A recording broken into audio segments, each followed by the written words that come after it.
Dad, it's shaking.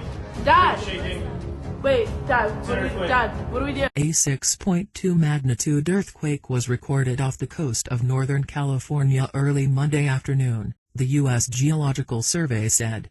According to the U.S. Geological Survey, the center of the nocturnal earthquake was concentrated in the Pacific Ocean, about 24 miles west of Petrolia and 44 miles southwest of Eureka.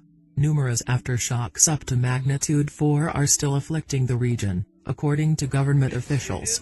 The California Governor's Office of Emergency Services is actively monitoring the situation, the agency said in a tweet.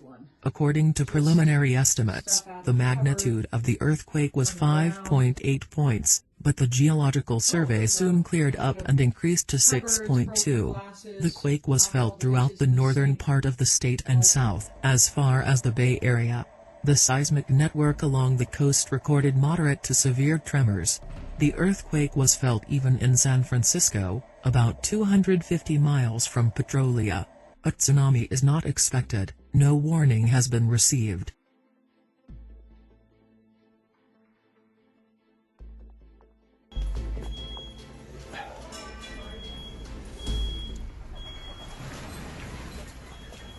Another aftershock.